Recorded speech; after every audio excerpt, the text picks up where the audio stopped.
नमस्कार दोस्तों, आज का हमारा विषय है सीटी कनेक्शन क्या है। जो 33 kV सीटी की बात कर रहा हूँ दोस्तों मैं यहाँ पे। होता क्या है, सीटी हम लोग करंट ट्रांसफार्मर जैसे कि नाम से स्पष्ट है। सीटी का हमारा यूज होता है केवल दो पर्पज के लिए करते हैं हम, फॉर मीटरिंग और फॉर प्रोटेक्शन। दोस्तों मैं यहाँ पर थोड़ा सा डायग्राम के जरिए आपको समझाने का प्रयास किया है, आप थोड़ा ध्यान से देखिएगा। ये आपका आर फेस सीटी मैंने बनाई है, इसको मान लीजिए ये आर फेस, ये वाली जो हमारी ये प्राइमरी कोर है, ये हमारी सेकेंडरी कोर है। ये फर्स्ट कोर हो गई आपकी 1s1 1s2 2s1 2s2 second core हो गई। एक कोर को हम मीटरिंग कह देते हैं, एक कोर को प्रोडक्शन कह देते हैं। ठीक है दोस्तों, इसी तरह से हमारी ये वाला हमारा बाई फेस और ये हमारा बी फेस हो। दोस्तों यहाँ पर ध्यान देने वाली बात है कि P1 हमारा बस साइड में होता है, P2 हमारा लाइन साइड में होता है। बस साइड यानी बिजली घर साइड। तो ये मैंने आपको समझाने का प्रयास किया है। P2 लाइन साइड लिख दिया है, P1 आपका बस साइड लिख दिया है। अब दोस्तों यहाँ पर आपने देखा होगा जो सीटी हम लोगों की लगी रहती है, तो उसमें क्या है, सीटी के नीचे सीटी के बेस पर जो है ये बॉक्स टाइप का लगा रहता है। तीनों सीटी पर ये तीन बॉक्स हो गए आपके, इसको कहते हैं टर्मिनल बॉक्स फॉर सीटी। हर सीटी पर लगा, इसमें आपके 4 टर्मिनल होते हैं। 2 टर्मिनल एक कोर के लिए, दूसरा टर्मिनल दूसरी कोर के लिए। इस तरह से ये कॉइल बनी रहती है। एक एक्चुअली में ट्रांसफार्मर ही है, एक तरीके से करंट ट्रांसफार्मर। ये आपकी प्राइमरी कोर हो गई, सेकेंडरी कोर हो गई, सीरीज में लगी रहती है लाइन में। तो दोस्तों उसके बाद हमारा लगा रहता है सीटी जंक्शन बॉक्स। तीनों सीटी का मिला के इस पर कनेक्शन आते हैं। फिर वहां से हमारे पैनल के लिए जाते हैं, जहां से एनर्जी मीटर के लिए E/M कह दिया मैंने, तो एनर्जी मीटर होता है। ये रिले होती है, इसको ओवरकट ट्रांसफर रिले कहते हैं। वहां पर हमारी एक कोर जाती है। अब दोस्तों मैं आपको थोड़ा सा ये बताने का प्रयास करूंगा कि कनेक्शन किस तरह से होते हैं सीटी के। आप थोड़ा ध्यान से देखिएगा। अभी आपकी ये आर फेस सीटी है, तो इसमें क्या है, इसके एक कोर के 2 टर्मिनल है।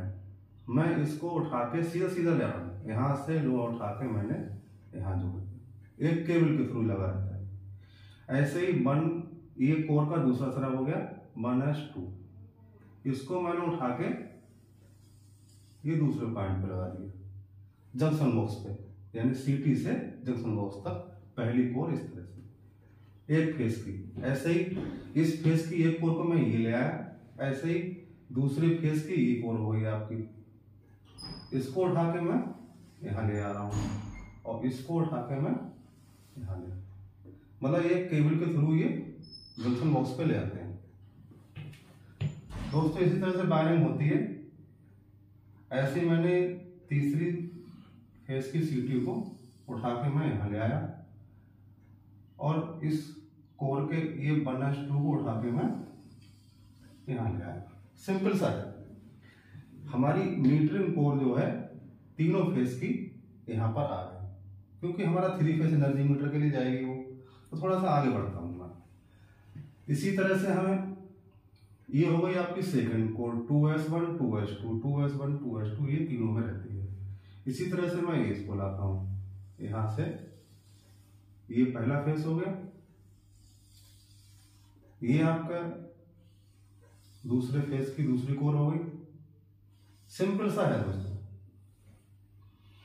ऐसे ही इसका जो है यहां ले आया मैं। इस तरह से वायरिंग दोस्तों जंक्शन बॉक्स तक रहती है, टर्मिनल बॉक्स से जंक्शन बॉक्स तक इस तरह रहती है। आप देखना कहीं भी इसी तरह से रहता है। 1s1 यहां लिखा है तो यहां भी इसको फेरुल डाल देते हैं अलग अलग। अब सीटी आपने देखा होगा दोस्तों, इसका पथ हमें पूरा करना है, यानी मीटरिंग कोर हमारी ये हो गई, ये हो गई आपकी प्रोटेक्शन कोर। देखिए तो इसमें क्या करते हैं हम, इसके पथ को पूरा करने के लिए इसको स्टार बना देते हैं इस तरह से ये, और इसको अर्थ कर देते हैं बॉडी पे। अब दोस्तों ये स्टार क्यों बनाते हैं, इसको कहते हैं स्टार बनाना या फिर लूप मारना, इसको अर्थ कर देते हैं। इससे हमारे 2-3 फायदे हो जाते हैं। एक तो हमारा यहाँ पर केबल डालना नहीं पड़ेगा हमें, वरना 6 कोर केबल डालना पड़ता, कहीं ना कहीं सीटी को आपको लूप करना ही पड़ेगा, क्योंकि पथ कैसे पूरा होगा, तो हम यहीं पर स्टार बना देते हैं। ऐसे ही हम इस कोर को बना देते हैं, ये आपने ऐसे करके इसको स्टार बना दिया और यहाँ पर आपने इसको अर्थ कर दिया बॉडी से। अब देखिए ये हमारी हो गई आपकी मीटरिंग कोर, ये हो गई प्रोटेक्शन कोर। मीटरिंग कोर से हम एनर्जी मीटर को ले जाएंगे और इससे हम रिले को ले जाएंगे जो ओवर करंट अर्थ पार्ट रिले रहती है। अब देखिए कैसे ले जाते हैं। एनर्जी मीटर पर आपके 6 वायर रहते हैं, 6 वायर इस पर रहते हैं। यहां से हम सीधा सीधा इसको ये ऐसे निकालते हैं। ये आपका हो गया आर, ये हो गया बाई फेस, ये हो गया बी फेस, देख रहे हैं दोस्तों। ये एन, दूसरी भाषा में कहें हम तो इसको हम कह देते हैं D11, D31 और D51। ये दोस्तों एक लैंग्वेज होती है जिसको स्टैंडर्ड लैंग्वेज होती है कि मीटरिंग कोर को हम डी से कहते हैं और आर फेस को D11 से नोट करते हैं और बाई फेस को 31 से और बी फेस को 51 से। इसको हम कहते हैं D71। ये फैरुलिंग होती है जो कि स्टैंडर्ड। इसको हम क्या करते हैं, सीधा सीधा इसको हम यहां ले आते हैं। अब यहां पर भी दोस्तों ये एक तरीके की कॉइल ही है, इसको ऐसे वो निकाल देते हैं। अगर कहीं और ले जानी है तो ऐसे कर देते हैं। ऐसे ही आप बाई फेस को लाइए, बाई फेस को आप इस तरह लाएंगे और इसको ये अंदर डिजाइन होती है इसकी, ऐसे निकाल दिया आपने। ऐसे ही आप बी फेस को लाएंगे। ये दोस्तों मैंने आपको ये कॉइल इसलिए बनाई है क्योंकि एनर्जी मीटर की ये सीटी हमेशा सीरीज में लगी रहती है, क्योंकि सीरीज तभी पूरे आपको मैं दिखाता हूँ एनर्जी मीटर में भी कॉइल ही रहती है, तो वो सीरीज। अब अगर हमको ये सीटी और कहीं ले जानी है तब तो हम इसको इसी पॉइंट से ले जाएंगे, नहीं ले जानी है एनर्जी मीटर के अलावा तो हम इसको यहीं पर इसको शॉर्ट कर देते हैं इस तरह से। और ये जो एन वाला सिरा है D71, इसको जो है आप एसी में जोड़ देते हैं ले जाकर, यानी 4 कोर की केबल आपकी इस तरह से कनेक्ट हो गई। एनर्जी मीटर आपका चालू हो गया, सीरीज में लगा दी हमने तीनों फेस की सीटी। ऐसे ही दोस्तों इसमें रहता है, सिंपल सा है। इसको यहां ले आइए और इसको आप यहां ले आइए और यहां से आप इसको यहां ले आइए और इस तरह से आप आगे बढ़ा दीजिए इसको, इसको मिला के शॉर्ट कर दीजिए ऐसे। और ये जो न्यूट्रल वाला सिरा है चाहे यहाँ से ले लें चाहे यहाँ से, तो यहाँ से एक ही बात है, कहीं से मिल सकते हैं। अब मैंने इसको देखो यहाँ से लिया है, थोड़ा थोड़ा बनाने में दिक्कत आ रही थी, मैं यहाँ से ले रहा हूँ, बात एक ही है। इसको हमने डी, अब इसको कहते हैं दोस्तों ए से करते हैं कनेक्ट, प्रोटेक्शन कोर को ए से नोट करते हैं। ये A71 हो गया, ये आपका A11 हो गया, ये A31 हो गया और ये A51। सीधा सीधा ऐसा। इसमें भी कॉइल बना दे रहा हूँ, कॉइल ही रहती है अंदर, यहाँ पर ये कॉइल हो गई आपकी। तो दोस्तों ये मैंने आपको समझाने का प्रयास किया है कि सीटी से जंक्शन बॉक्स और जंक्शन बॉक्स से पैनल तक 2 कोर किस तरह से कनेक्ट रहती है। तो दोस्तों मैं समझ रहा हूँ थोड़ा बहुत आपको मैंने शॉर्टकट में समझाने का प्रयास किया है। अब मैं थोड़ा सा आपको एक चीज और बता दूं कि यहाँ पर जो है आपका P1 P2 इस तरह से रहता है। इसमें आपका C1 C2 और होता है, जैसे इस तरह से C1 C2 रहता है सब में, C1 और C2। इसको दोस्तों मैं मिटा देता हूं तब आपको ज्यादा समझ में आएगा। मैं इसके लिए मिटा देता हूं।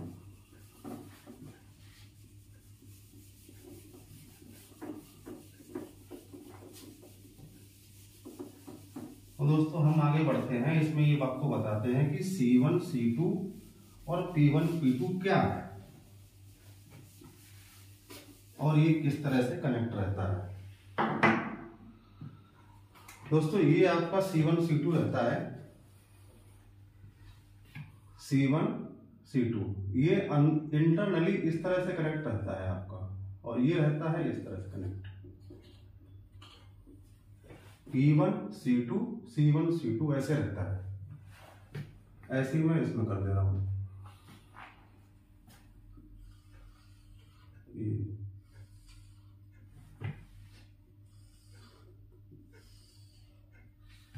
अब दोस्तों मैं आपको बताता हूं कि ये P1 P2 C1 C2 ये है क्या और इसका यूज कैसे करते हैं, किस तरह से।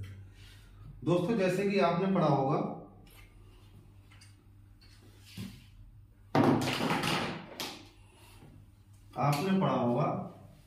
I इक्वल टू होता है V/R। ओम का नियम ये कहता है अगर हम R की वैल्यू को कम करेंगे तो I की वैल्यू बढ़ेगी, सीधा सीधा है। ये P1 P2 दोस्तों मैं अलग से थोड़ा सा बना दे रहा हूं। जैसे मान लो मैंने दो रेजिस्टेंस बनाए इस तरह से, ये आपके दो रेजिस्टेंस हो गए। ये हो गया आपका P1 C2, ये हो गया आपका C1 और P2। इस तरह से मैंने बना दिया आपको। ये रेजिस्टेंस ही होते हैं एक तरीके से। अगर हम इन दोनों रेजिस्टेंस को पैरेलल में जोड़ेंगे तो ऐसे जोड़ेंगे तो इसकी वैल्यू क्या होगी, कम होगी, यानी R की वैल्यू कम होगी। लो जब R की वैल्यू कम होगी तो हमारी करंट बढ़ेगी, यानी ये अगर हम इस कंडीशन में जोड़ते हैं P1 C1 और C2 और P2 को जोड़ देंगे तो रेजिस्टेंस की वैल्यू आपकी कम हो जाएगी। तो हम हाई रेशियो पे इस पे इस्तेमाल करते हैं, यानी ये हमने अगर 400/1 पे किया है तो सीरीज के लिए हम क्या करेंगे, इसको हम सीरीज में जोड़ेंगे। हाई मतलब अगर ये 200/1 पे कनेक्ट करना है तो हम C1 C2 कनेक्ट करेंगे। तो C1 C2 का मतलब ये है आपका इस तरह से कनेक्ट करेंगे आप। पहले मैंने इस तरह जोड़ा था, अब मैं यहां पर थोड़ा सा आपको हटा दे रहा हूं। अब मैं C1 C2 को जोड़ दे रहा हूं ये,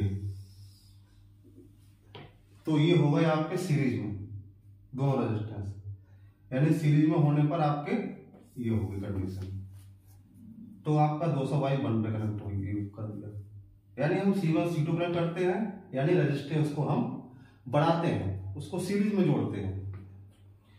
और पैरेलल में जोड़ते हैं तो इस तरह से P1 C1 C2 P2 कर देते हैं, तो हमारा हाई रेशियो हो जाता है, क्योंकि वैल्यू ऑफ R हमको कम ज्यादा करते हैं, जिससे हमारी ये CTR डिपेंड करता है। तो दोस्तों इसमें सिंपल सा मैंने आपको यही बताने का प्रयास किया है। अब मैं आपको ये बता रहा हूं कि किसी मीटर को लगाना है तो कैसे लगाएंगे सीरीज में। जैसे अगर आपकी सीटी है, मान लो कोई इस तरह से, ये सीटी हो गई, ये आपका लगा हुआ है मेन मीटर, ये हो गया मेन मीटर, ये हो गया चेक मीटर। पैरेलल पे इस तरह रहता है, सीटी से हमारा मेन मीटर में आता है और मेन मीटर से सीरीज में जुड़ा रहता है चेक मीटर। इस तरह से मैं आपको बता दे, ये आया, ये आया, ये अगर हम यानी ये आपका इन हो गया, ये आउट हो गया, ये इन हो गया और ये आउट हो गया। इसको ओ मैं कह दे रहा हूँ, ये आई कह दे रहा हूँ, ऐसे कर सकते हो। तो इससे क्या करते हैं, ये हमने मीटर लगाया और उसके बाद सीरीज में मैं इसको ले गया इस तरह से, इस तरह ले गया, और इसी में से दूसरा जो है ये कहीं और को ले गया, मान लो ये आउट अदर फिल्टर। इसको कह दे रहा हूं मैं अदर्स, यानी सीटी से आपका मेन मीटर में आया, मेन मीटर से चेक मीटर में सीरीज में लगा दिया, उसके बाद मैं कहीं और सीरीज में लगाने के लिए मीटर ले लिया। अब दोस्तों अगर इनमें से कोई मीटर खराब है या मुझे ये मीटर डिफेक्ट हो, जैसे आपने देखा हो टीएनसीबी हमारी बताती है कि हमारा चेक मीटर खराब, अब खराब है यानी ये आपका डिफेक्टिव हो गया, डिफेक्टिव। तो हम क्या करते हैं, इन दोनों मीटर के बीच में एक मीटर मुझे और लगाना पड़ेगा सीरीज में। तो मैं मान लो मैंने नया मीटर लगा दिया यहाँ पे, ये हो गया न्यू मीटर, इसके भी आपके 6 तार होंगे, ठीक है। अब मुझे सीरीज में लगाना पड़ेगा मीटर, क्योंकि एनर्जी सीटी में क्या होता है, सीरीज में ही लगता है इक्विपमेंट। जैसे कि आप देखते होंगे ये इस तरह से रहता है एम्पर मीटर, और ये कनेक्ट होता है इस तरह से, ये सीटी हो गई आपकी, ये एम्पर मीटर होगा, तो एम्पर मीटर सीरीज में तो लगा हुआ है, तो इसी तरह से ये सीटी हो गई, ये सीरीज में लगा दिया, आपका 2 मीटर लग गया। अब मुझे इस मीटर को सीरीज में लगाना है, तो मुझे क्या करना होगा, यहां से क्या है, दोनों को या तो मैं ब्रेक कर देता हूँ, यहाँ थोड़ा समझाने का प्रयास कर रहा हूँ आपको मैं। यहां से मैं क्या करूंगा, जैसे ये सिरा आपका आउट हो रहा है, तो पहले मैं इसको यहां ले जाऊंगा, उसके बाद इसका जो इन वाला सिरा है इसको मैं ऐसे जोड़ूंगा, सिंपल सा। उसी तरह से आपका ये सिरा हो गया, इसको मैं ऐसे ले जाऊंगा और इसको मैं इस तरह से जोड़ दूंगा, ठीक है। ऐसे ही ये सिरा हो गया, इसको मैं इन करूंगा और यहां से आउट करके, अब देखिए सीरीज में लग गया आपका न्यू मीटर। इसमें आपका जहां ये जा रहा है वो जाने दीजिए, दोनों मीटर आपके सीरीज में लग गए। ये आपका मीटर नया, ये न्यू, ये एन ई एम ना होके NEW न्यू मीटर। अब आपका कोई मीटर छेड़छाड़ भी नहीं हुई, नया मीटर, तो नया मीटर को सीरीज में इस तरह से लगाते हैं दोस्तों। तो दोस्तों मैंने आपको यही समझाने का प्रयास किया है, तो मुझे लग रहा है आपकी समझ में आ ही गया होगा। अगर कोई डाउट हो, कोई कमेंट हो, तो कमेंट बॉक्स में करिए दोस्तों। बाकी हमारे वीडियो और आगे भी आते रहेंगे।